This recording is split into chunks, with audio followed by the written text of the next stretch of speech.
گناہوں کی برائی تو دل میں پیدا ہو گئی الحمدللہ، جب دین کی کچھ معلومات حاصل کی، فلاں چیز گناہ ہے، فلاں چیز ناجائز ہے، تو اس کی کچھ برائی دل میں الحمدللہ پیدا ہو گئی کہ بھئی یہ اچھی بات نہیں ہے. لیکن گناہوں کے تقاضے دل میں پیدا ہوتے ہیں، خیالات، گناہوں کے خیالات آتے رہتے ہیں، یہاں تک کہ اللہ بچائے برے برے فحش قسم کے خیالات بھی دل میں آ جاتے ہیں، اور اس سے طبعی طور پر نفرت نہیں معلوم ہوتی. گناہ سے طبعی طور پر نفرت معلوم نہیں ہوتی، عقلی طور پر اتنا سمجھتے ہیں کہ ناجائز ہے، برا ہے، لیکن دل کا میلان، دل کی خواہش اور دل میں اس گناہ کا تقاضا دل میں پیدا ہوتا ہے. بہت سے لوگ مجھے لکھتے بھی ہیں کہ یہ سب کچھ ہم کر رہے ہیں، لیکن یہ کہ ہمارے دلوں میں گناہ کے تقاضے آتے ہیں، برے برے خیالات آتے ہیں، یہاں تک کہ فحش خیالات بھی آتے رہتے ہیں. کس طرح ان سے نجات ملے؟ اس کے نتیجے میں بھی انسان کو مایوسی پیدا ہونے لگتی کہ مجھ سے تو گناہ چھوٹنے والے نہیں. تو حضرت نے اس ارشاد میں جو میں نے ابھی آپ کے سامنے پڑھا ہے، ہم جیسے لوگوں کے لیے راہ عمل بتائی کہ دیکھو اللہ تبارک و تعالی نے ہر کسی بھی انسان کو اس کی طاقت سے زیادہ کا مکلف نہیں کیا. لا یکلف اللہ نفسا الا وسعها. اللہ تبارک و تعالی کسی بھی انسان کو کسی ایسی بات کا حکم نہیں دیتے جو اس کی طاقت سے باہر ہو، استطاعت سے باہر ہو. اللہ تبارک و تعالیٰ نے یہ ایک جگہ نہیں، قرآن کریم میں کئی کئی جگہ اس جملے کو دہرایا ہے کہ لا یکلف اللہ نفسا الا وسعها. اب جو خیالات غیر اختیاری طور پر دل میں آتے ہیں، اپنے اختیار سے میں نہیں لایا، خود بخود دل میں آ گئے، تو وہ اللہ تبارک و تعالیٰ اس کے اوپر گرفت نہیں فرماتے. اللہ تعالیٰ کے ہاں وہ گناہ میں شمار نہیں ہوتے. جب گناہ نہیں اور غیر اختیاری طور پر آ رہے ہیں تو ان غیر اختیاری خیالات کی وجہ سے زیادہ پریشان بھی نہیں ہونا چاہیے. اور ان کا علاج بھی یہی ہے، خیالات جو آ رہے ہیں ان کا علاج یہ ہے کہ ان کو کوئی اہمیت ہی نہ دو، ان کی وجہ سے غمگین بھی نہ ہو، ان کی وجہ سے پریشان بھی نہ ہو، اور دل میں ان کو اس کی وجہ سے کوئی بہت زیادہ تشویش بھی پیدا نہ کرو. ایسا کرو جیسے غیر اہم چیز ہے، اس کی طرف التفات ہی نہ کرو، اس سے پریشان نہ ہو. کام کیے جاؤ، جو کام کرنے کا ہے وہ کیے جاؤ، اور ان کی طرف التفات نہ کرو. وہ جب ان کو اہمیت نہیں دو گے تو وہ خود بخود رفتہ رفتہ انشاءاللہ کم ہوتے چلے جائیں گے. یہ خیالات جو ہیں، خراب خیالات، گناہ کے خیالات، یہ ایک ذلیل چیز ہے، اور جو ذلیل ہوتا ہے یا کمینہ ہوتا ہے اس کی خاصیت یہ ہے کہ جتنی اس کو اہمیت دو گے اتنا ہی وہ سر کرے گا. متنبی بعض اوقات بڑی حکیمانہ باتیں کہا کرتا ہے، تو کہتا ہے کہ اذا انت اکرمت الکریم ملکتہ وان انت اکرمت اللئیم تمردا، کہ اگر تم کسی شریف آدمی کی عزت کرو گے تو وہ تمہارے آگے بچھ جائے گا، وہ تم اس کے مالک بن جاؤ گے، یعنی وہ تمہارے آگے بچھ جائے گا. اس واسطے کہ شریف آدمی ہے، جب تم نے اس کی عزت کی ہے تو اس عزت کا جواب وہ تمہیں یہ دے گا کہ تمہارے آگے رام ہو جائے گا. اور اگر تم نے کسی کمینے کی کا اکرام کیا، اذا انت اکرمت اللئیم، یعنی کمینے آدمی کا اکرام کیا، اس کو بہت، اس سے زیادہ، اس کی حیثیت سے زیادہ اس کو اہمیت دے دی، تو تمردا،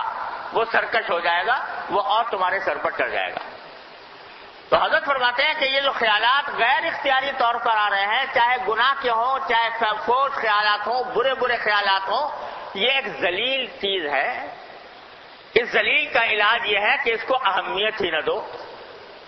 اس کو نظر انداز کر دو, اور اس کو جتنا اہمیت دو گے اتنا تمہارے سر پہ چڑھ جائے گا. اگر یہ کہو کہ بھئی میں تو بڑا بیمار ہو گیا, یہ تو ایسے ایسے خیالات میرے دل میں آتے ہیں, مساوس آتے ہیں, خطرات آتے ہیں, تو میں تو اس سے پریشان ہو گیا, تو جب وہ شیطان دیکھے گا کہ یہ اس نے اہمیت دے دی ہے تو وہ اور خیالات لائے گا. لیکن اگر تم نے اس کو نظر انداز کر دیا, آیا تھا آنے دو, ہمیں پرواہ نہیں, ہم تو اپنا کام صحیح کریں گے, تو اس کے نتیجے میں یہ رفتہ رفتہ خود بخود چلے جائیں گے. لہذا اگر کوئی شخص راستے پر چل رہا ہے, صحیح راستے پر جا رہا ہے, اور فرق یہ ہے کہ ان خیالات کو اپنے عمل میں نہ لاؤ,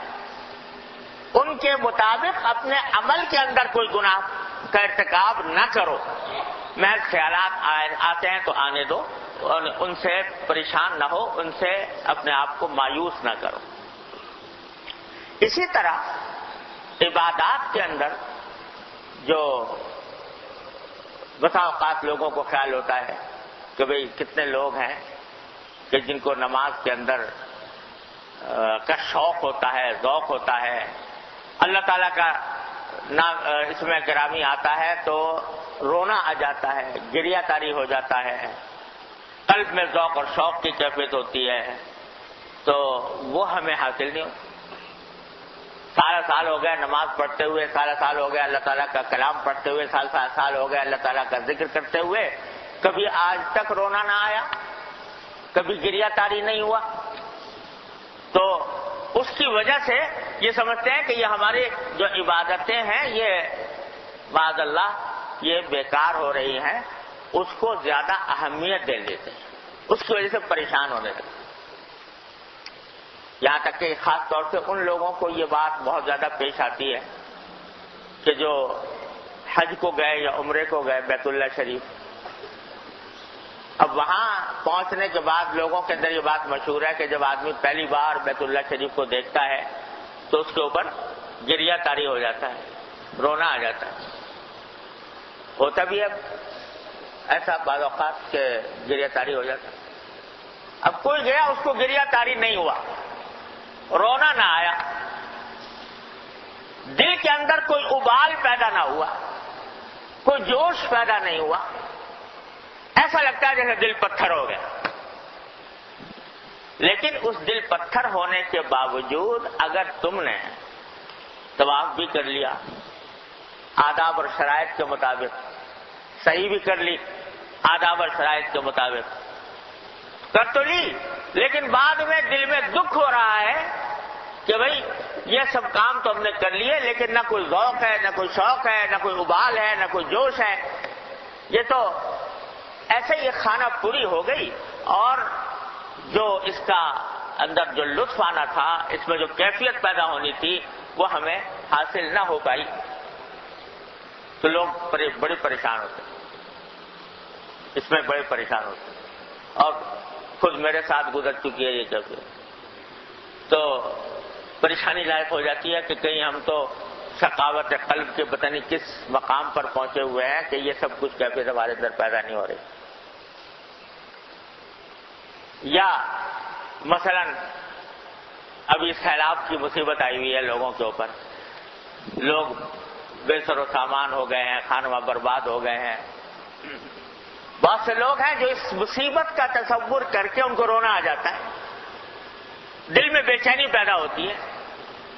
کھانا حرام ہو جاتا ہے, نیند حرام ہو جاتی ہے. جو ہمارے بھائی بہت سارے ایسے ہیں کہ جو کھلے آسمان کے تلے نیچے زندگی گزار رہے اور نہ ان کو کھانے کو میسر ہے نہ پانی کو میسر ہے, اس کے تصور سے ایک قلب میں اضطراب, بے چینی پیدا ہو رہی ہے, رونا آ رہا ہے, نیند نہیں آ رہی. اس حد تک بھی لوگ پہنچے ہوئے ہوتے. اور ایسے بھی ہیں کہ غم تو ہوا, صدمہ بھی ہوا, لیکن نہ رونا آیا, نہ نیند اڑی, نہ کھانے کے اندر کوئی بلمزگی پیدا ہوئی. البتہ جتنی توفیق ہوئی ان کی امداد کے لیے جو کچھ کام کرنا تھا وہ کرنے کی توفیق ہو گئی.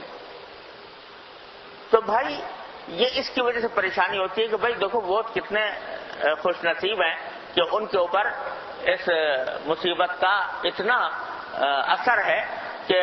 اس طرح پیدا کر دیا اس نے, اور ہم ہیں کہ ہم تنگ دل ہیں اور ہمارے دل پر کوئی اثر بھی نہیں ہو رہا. تو حضرت فرماتے ہیں کہ دیکھو بھائی یہ سب کیفیات جو دل میں آتی ہیں, کبھی اضطراب, کبھی جوش, کبھی ابال, کبھی بے چینی, کبھی نیند نہ آنا, کبھی کھانے اڑ جانا, یہ ساری کیفیات غیر اختیاری ہے. اس میں تمہارے اختیار کو دخل نہیں. ہاں اپنے اختیار سے یہ ہے کہ جو کچھ تمہارے بس میں ہے امداد کرنا وہ کر دو, تو وہ کر دو گے تو بس الحمدللہ مقصود حاصل ہے. پھر چاہے یہ کیفیات پیدا نہ ہو, یہ ذوق شوق نہ ہو, یہ جوش اور ابال نہ ہو,